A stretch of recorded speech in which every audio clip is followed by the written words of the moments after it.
challenges, in our opinion, seem to have overwhelmed our security institutions. The governors are supposed to be the state security officers of their state. There is need for us to at least engage the traditional rulers. We need to do something about our porous borders. We have to own it from the unit level to the ward level to the local government to state. Mr. President, the importance of today for us is for us to take action. Those in favor say aye. Those against say nay. The ayes have it.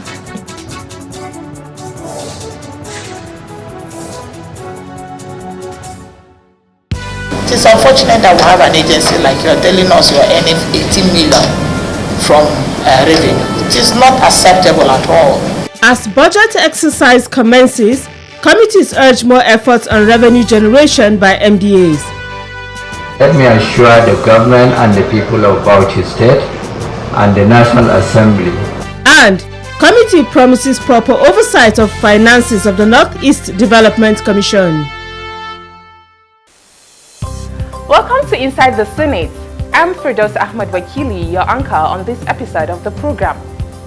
Following the suspension of plenary, the budget in our lineup for this episode, ministries, departments and agencies appear before Senate committees to defend their budget for the year 2022. Also in our program, Senate President Ahmad Lawan launched some projects he initiated in his home state. These alongside some of the activities of the Senate Committee on Special Duties in the northeastern region of Nigeria from our package this week. Stay tuned for the details after this short break. Don't go away.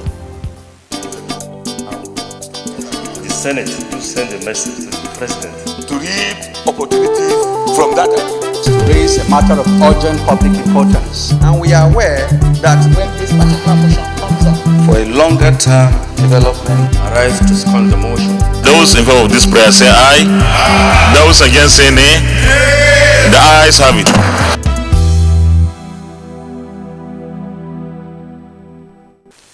Welcome back. With the suspension of plenary to give room for the consideration of the budgets of ministries, departments and agencies, MDAs, the exercise commenced on Wednesday, the 20th of October 2021. We shall take a report of the sitting by the Committee on Science and Technology.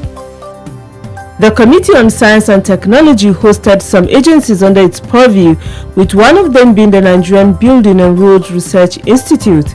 Since its establishment in 1977, the institute has been... Committee Chairman Senator Uche Ekunife declared the hearing open with an acknowledgement that the institute has done well in the delivery of its mandate.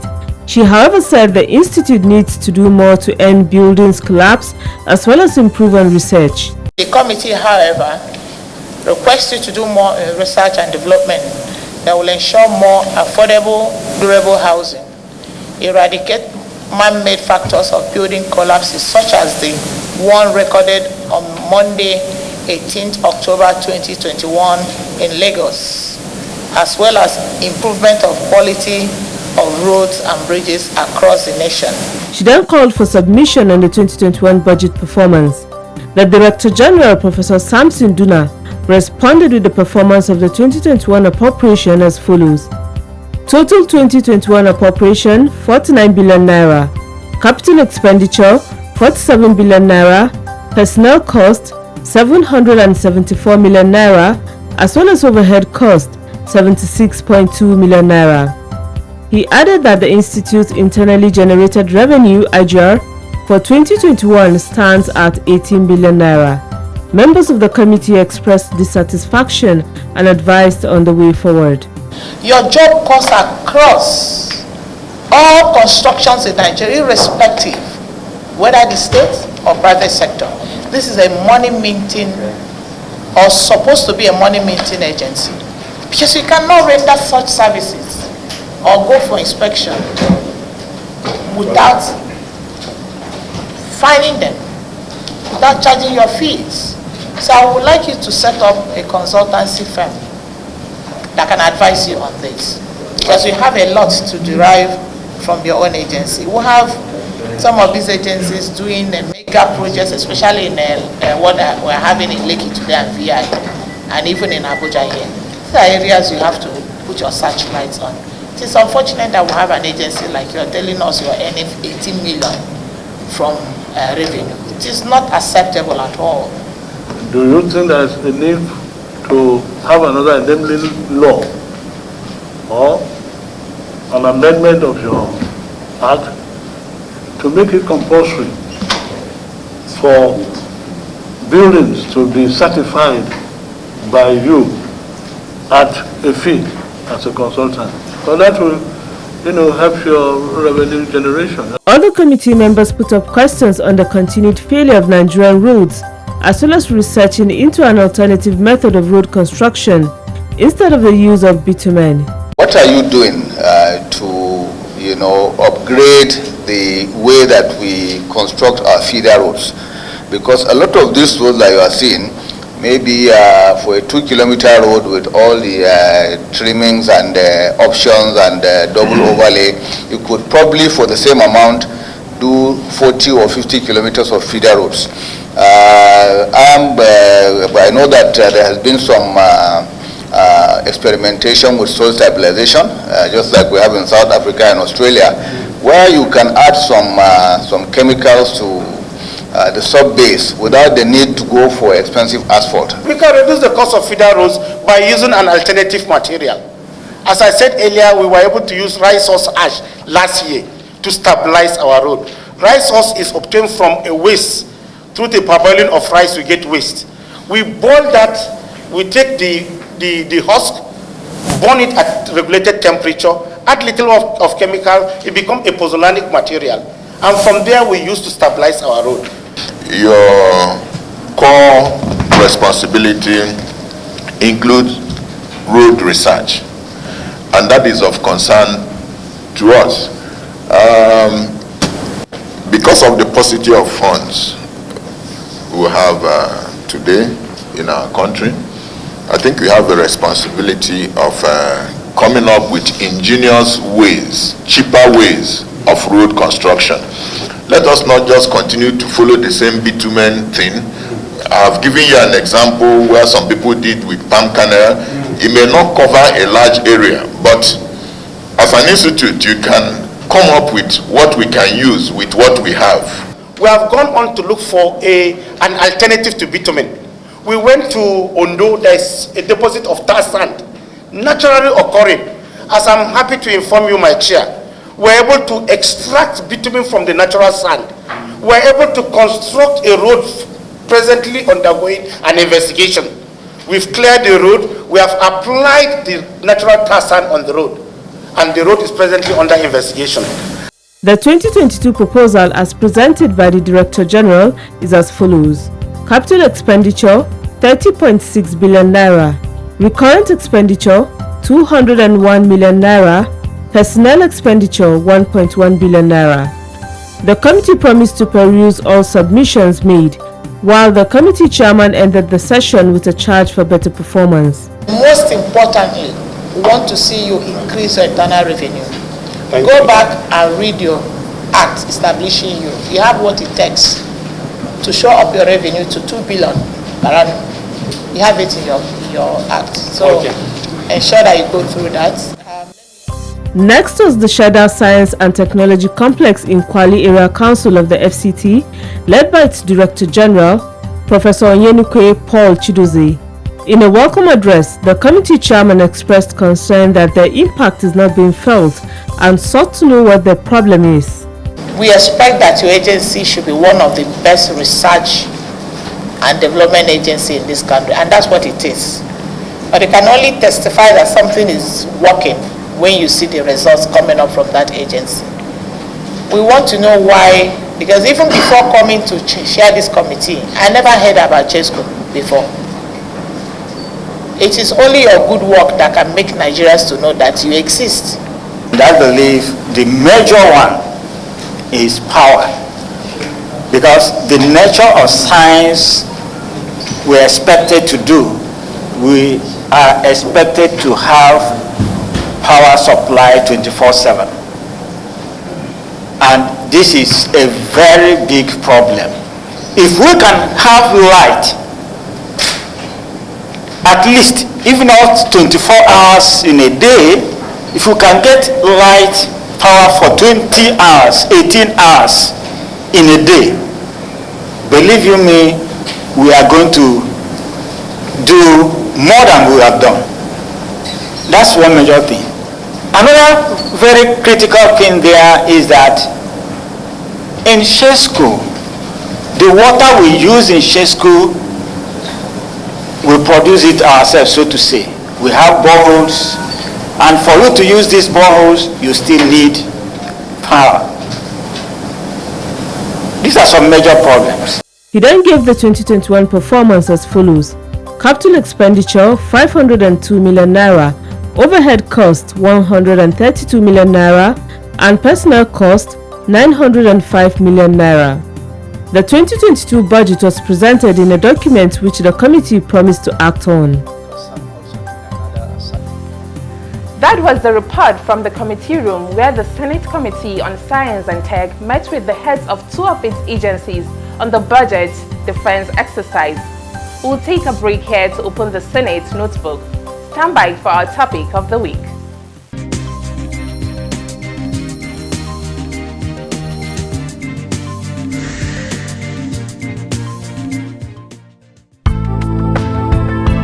The Committee of the Whole becomes the Committee of Supply, where financial matters, example the budget, are being considered either by the Senate or House of Representatives. Like the Committee of the Whole, the Committee of Supply comprises all senators, with the Senate President or his deputy leading. They peruse the Appropriation Committee report on the budget with a view to passing it into law for implementation by the executive. The only way out of the pandemic is for the population to observe the recommended measures advised by the NCDC. The Senate Committees on Health and Primary Health Care and Communicable Diseases will continue to engage with the Federal Ministry of Health and the Presidential Task Force on COVID-19. Welcome back. The Senate President Ahmad Lawan arrived at Wachakal in Karaswa local government area for the foundation laying ceremony for the construction of an airstrip there. He spoke on the economic and security importance of the airstrip. I believe that this airstrip will not only give opportunity to our security agencies for whom we are doing this in the first place largely, but also improve on the economic activities of this part of Nigeria. This airstrip will provide that avenue, that outlet for our business people to evacuate their agricultural products and indeed any other thing in doing their lawful businesses. Speaking at the occasion, Governor Mai Malabuni expressed gratitude to President Muhammadu Buhari for giving the approval for the airstrip as well as other projects. Let me use this opportunity to specially appreciate His Excellency President Muhammadu Buhari GCFR for the generous approval of this airstrip. This is indeed another dividend of democracy extended to the good people of Yobe State. It is an undeniable fact that Yobe State has enjoyed federal presence and intervention under Buhari administration more than any other regime since the return of democracy in 1999. Also present was the Minister of Aviation, Senator Hadi Sirika, who spoke on the significance of the project. This place is not a fluke, it's not a coincidence, it is not something that was not done on purpose. It is on purpose part of the transformation agenda of Mr. President to frontally attack the quest for infrastructure to move our economy, to secure our country, and to make our country to prosper. In his address, the chairman of Karaswa local government area of Yobe State, Alhaji Lawan Gana, expressed joy at the leadership style of Senate President Ahmad Lawan. Your leadership style has earned the aspiration of our good people of Yobe State. This is indeed a source of joy and pride to us. The people of Karaswa local government are 100% behind you. to support your policies and programs, and appreciated for the gesture. Representative of the construction company handling the project gave assurance that it will be completed within the stipulated time of 12 months allotted for the project. Present at the occasion were high-profile dignitaries, amongst who were the Maibadi, Alhaji Abubakar Umar Suleiman, as well as other royal fathers. Members of the Maibadi's royal band were also on ground to entertain guests.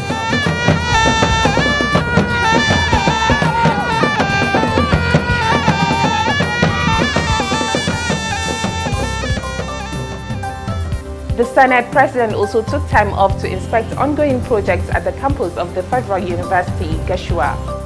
Amongst projects inspected were ongoing construction work on various components of the university. After the inspection tour, the Senate President expressed dissatisfaction at what he saw and urged the contractors to work harder to complete the project within the stipulated time.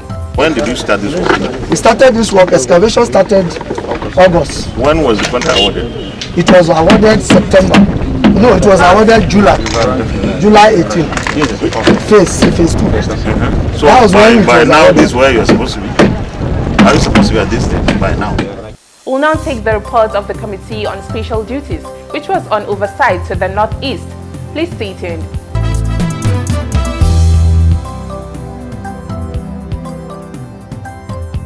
The Committee on Special Duties was recently in Maiduguri, the Borno State capital, for the handing over ceremony of 1,000 units of mass housing estate at Gowon in Maiduguri to the Borno State Governor Babagana Umar Zulum for allocation to internally displaced persons, IDPs.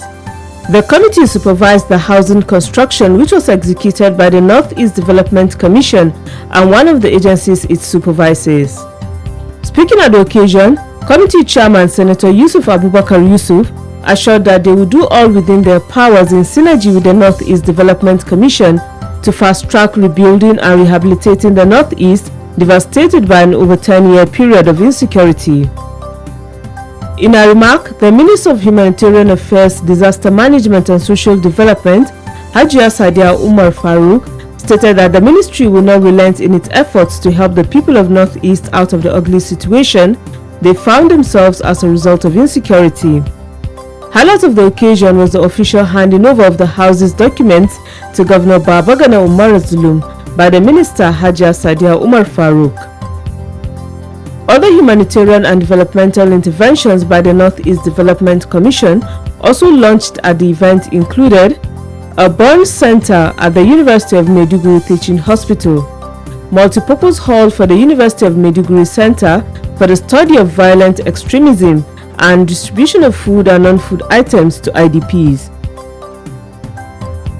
The same gesture was extended to Bauchi State, where the foundation was laid for the construction of 500 housing units, again for IDPs. There too, the committee chairman reiterated Senate's commitment to ensuring transparency and accountability in the finances of the Northeast Development Commission. Let me assure the government and the people of Bauchi State and the National Assembly that the National Assembly will not relent on its duties and responsibilities to ensure that the funds allocated to the Commission are effectively and judiciously utilized. I also want to thank His Excellency for providing this land, to do this housing estate. Housing, we know, is one of the major challenges of our government at all levels, both federal, state, and local government. On his part, the Managing Director of the Northeast Development Commission gave a summary of the distribution of the houses amongst others. 300 houses in the state capital in Bauchi here, and the balance of 200 houses to be spread among other cities in the state, and we have all the details. The mass houses we are about to commence constructing is a cluster block style, which consists of blocks of 4 units of 2-bedroom bungalows with verandas and courtyards. Each block sit on 400 square meters with a pen separating each twin facing houses. Present at the occasion was Governor Bala Muhammad of Bauchi State, who donated land for the construction free of charge. Another state where 500 units of houses would be constructed is Yobe, Senate President Ahmad Lawan, who was represented by the committee chairman, Senator Yusuf Abubakar Yusuf in Damaturu, the state capital, said the gesture is to ameliorate the devastation unleashed on the state by Boko Haram and other activities by the insurgents. The Northeast Development Commission is one of the government MDAs under the oversight jurisdiction of the Senate Committee on Special Duties, one of the 69 standing committees constituted by the Senate pursuant to Section 62, Subsection 1 and 2 of the Constitution of the Federal Republic of Nigeria, 1999, as amended. It is the agency of government saddled with the responsibility of championing the President Muhammad Buhari's vision and agenda for rehabilitation, resettlement, reconstruction, and long-term development of Northeast region. Report that the Northeast region of this country has been ravaged by the nefarious activities of insurgents for more than a decade. As a result, he said the Senate will deploy all the legislative tools available to it for the rehabilitation and resettlement of the region, hence the foundation laying ceremony. Other states to which this benevolence was extended are Gombe State, where the Vice Chairman, Senator Degi Eremiyo, represented the committee, as well as Adamawa, where the chairman said the two states would each benefit from 500 units for their IDPs. That's it from the recent activities of the Senate President, as well as that of the Senate Committee on Special Duties. Our last segment on the program is our profile. Stand by for the Senator of the Week. Please don't go away.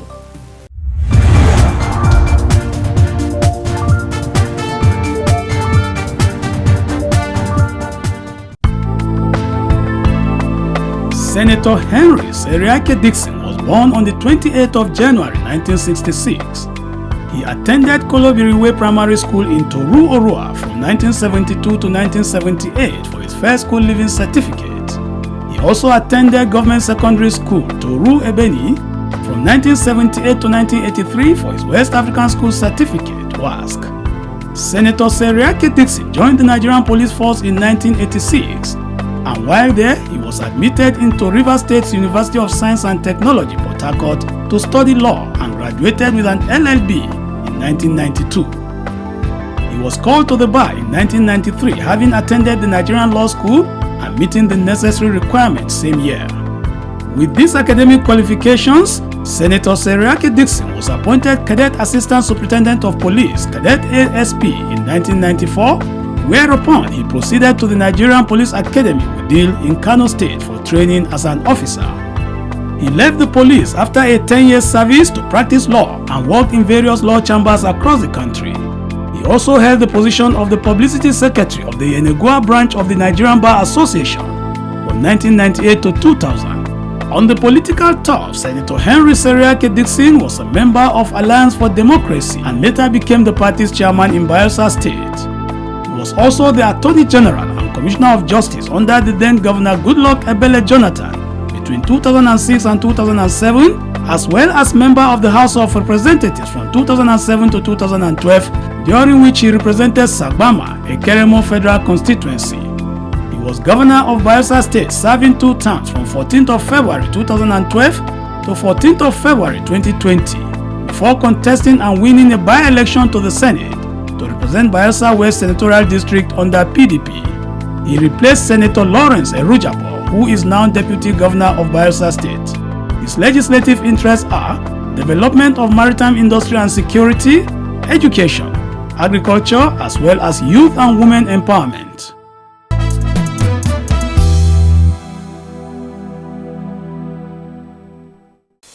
Do you have an experience you would like to share with us and other Nigerians about the Nigerian legislature? Please, if yes, you may get across to us through our feedback channels. You can also watch previous episodes of the program through our social media platforms. Join us next week for another edition. Thanks for watching and stay tuned.